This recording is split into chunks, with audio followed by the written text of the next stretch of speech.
So typically at the start of a map, if I'm defending first, I like to try and get a spawn peek on round 1. Not always a good idea, but sometimes it pays off like you see here. We got the early pick. It's a pretty good way to set the tone for the map and shock whoever you kill's mental. But what you're about to see is something that I kind of reserve for Chalet specifically. I like to hide kind of towards the bottom of the basement stairs, as you see here. A lot of the time in Diamond to Champion Elo, you'll see a lurker hit trench door and sneak in through the basement. They will either lurk to West Main, Blue Stairs, or the snowmobile stairs. Actually quite a good way to get an early pick on a roamer or someone that's playing C4 for plant denial. Another great thing about playing the position I'm in is that you can hear any and everyone pushing library. People misdrone this spot every single time. Also, not that it's wrong, but these zero cams, in my opinion, are a little bit wonky. Honestly, probably wouldn't have even pushed this, at least not by myself. And now the thorn in my side. I'm sure all of you remember when I said that the position that I'm in is often misdroned, right? Not when this special little miracle is attacking, because all she has to do is call JG Wentworth and an entire separate team attacking Clubhouse knows where I am on Chalet. I'm sorry. With that completely justified crash out, everybody warming up on Terrorist Hunt, rest in peace, is gonna hear me.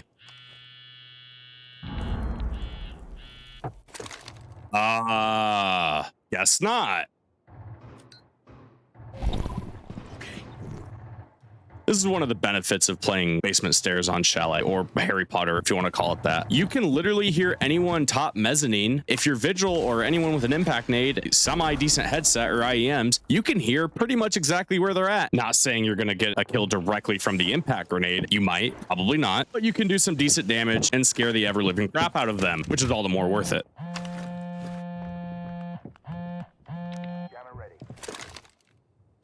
This was a pretty nice shot onto the Dokkaebi. I'm not entirely sure where she thought I was at. I should have gone in the match replay and clipped it. Kind of an unnecessary challenge from her end. If you can hear my phone ringing, that means I'm probably off site. So rather than challenge an off-site player with minimal time left, challenge the people on site so that in the chance you kill them, I have to then play for a retake. To her credit, she did have 1 minute and 12 seconds left, and it's a 5v2. You're probably not going to win that anyways, considering you used both of your Dokkaebi calls, and Zero's cameras, I'd imagine, probably weren't giving all that much intel anyways, other than maybe on me, but also I'm Vigil, so I can kind of just hide from it. Neither here nor there. It's a crappy situation from them. We were just hitting all our shots and doing all the right things for the most part. So really well played on our end. Sometimes stuff just happens. Oh my gosh. All right, round 2. Now we're on Snowmobile Garage Wine Cellar. You'll notice on this defense that this is a pretty default lineup and a default setup. The only oddball that we have is the cap can, but hey, you know what? Teach their own. If it works, it works, right? And by God's grace, it does. Normally, you'd want to bring like a Cade Tubarão, Cade Bandit, Tubarão Bandit. Pretty sure they banned Cade, and I'm pretty sure they banned Tubarão in the first round. I don't remember. But the solo random teammate likes to play Capkin, so damn it, he's going to.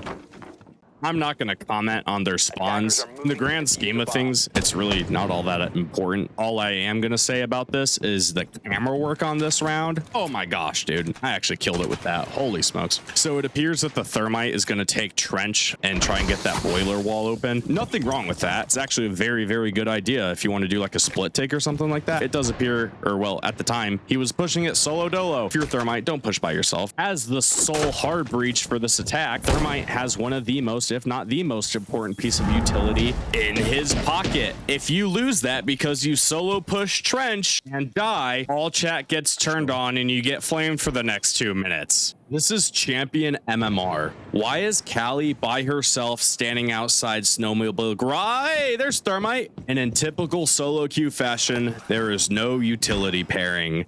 They probably would have gotten the wall open sooner had they done that. Sure as death, taxes, and politicians being on the Epstein list, they got the wall open.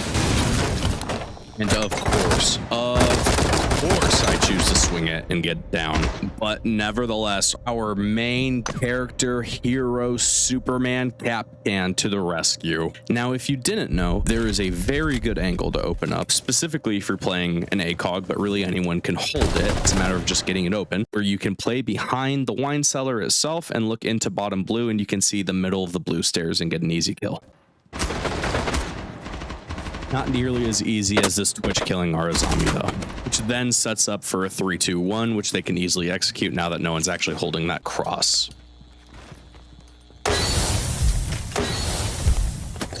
Now, seemingly the round should be over, but you will see two mistakes that are far too common in high MMR or high elo games, one of which you can see on your screen right now.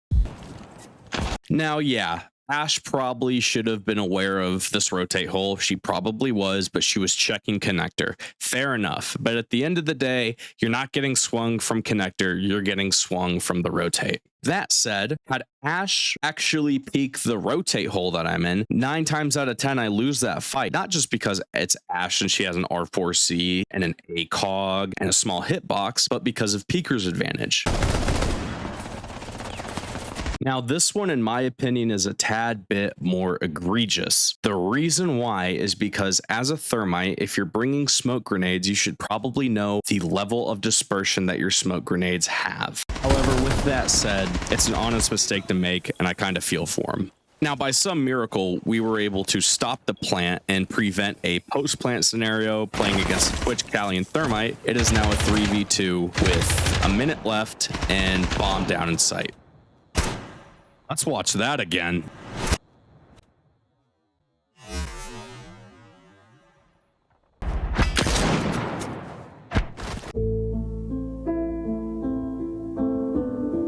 One op 4 remaining. Got that right. Holy. That guy can play Captain as frequently or infrequently as he likes. That shot was immaculate. Ooh.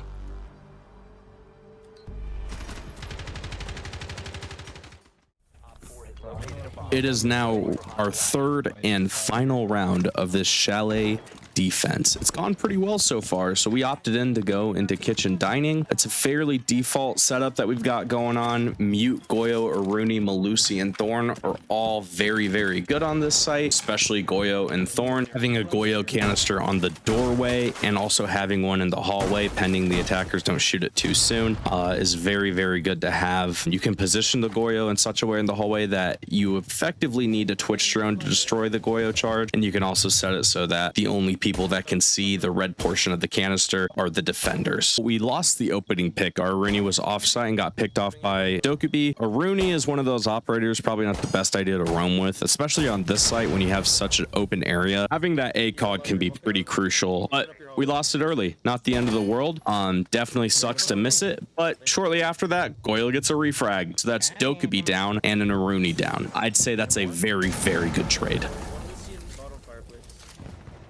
I think it's fairly obvious, but I am solo queuing this game 2 rounds in, and we actually just kind of started making calls and stuff like that. So, I mean, we're up 2 rounds, 2-0 on a chalet defense, so I can't really complain about that. Their comms this round were actually very, very good, so I'm going to try and tune out and let you guys listen. Wait, I think one's in half. Yeah, I hear him, he's there. But is he half wall? One close right, one top wall. I'm booking. I think he's booking. He's half wall. I can actually saw him. 130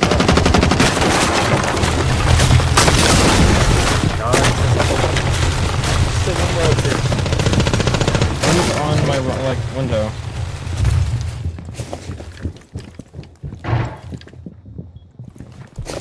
They got a minute. Oh, wait, Malusi on me. Malusi on me. He's in this Help. corner. Help. I'm reloading. Nice, he's down. Good trade. Op 4, last stop standing. Last one hopped in one thing. He's gonna be up. Oh, your comms, Hostiles bro. eliminated. I'm not gay, but I might give you a kiss, beta. Thank you. As you can see on your screen, for whatever reason, round 4 of match replay died, so you're gonna just have to watch my POV for this one. It's not too terribly boring, but it's, you know, just me baiting on a window as per usual whenever I play chalet and I'm on IQ.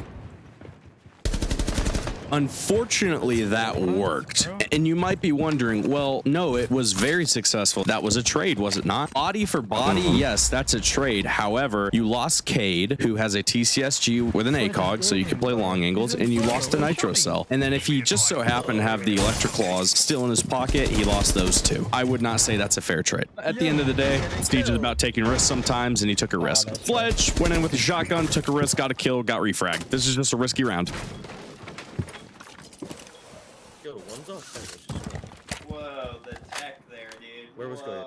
I am solo queuing. However, I am in a Discord call with my IRL friends, and they don't really play Siege all that much. And sometimes they like to watch me play moderately okay. He was closet now. He's down this cam for me. He's holding. He's on ping, literally on ping. Free fire. Wait, another one swinging. He's bandit.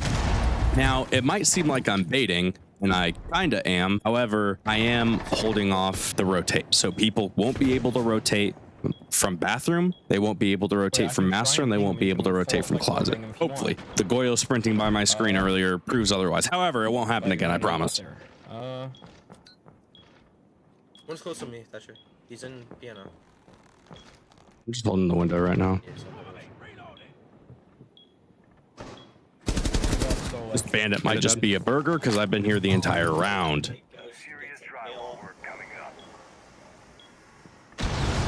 Half wall breach is open. Thermite and Thatcher playing together. I'm holding the cross. Now is a perfect time to set up a 3-2-1 and drone out the remainders. Wait, Clash is on like the desk, on ping. She's just sitting here with her shirt held on around.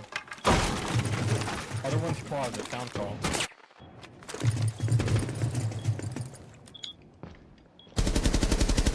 Deploying a claymore.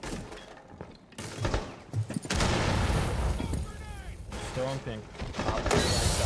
Nice. Clash is on ping. And that's the game. If you want to learn a little bit more about Rainbow Six Siege and rank up next season and or this season with what's left of it, please feel free to like, subscribe, share with a friend. There'll be more videos to come. Until then, I will catch you guys in the next one. Y'all have a good one. Man, flawless. Good. Literally, I went 8-0.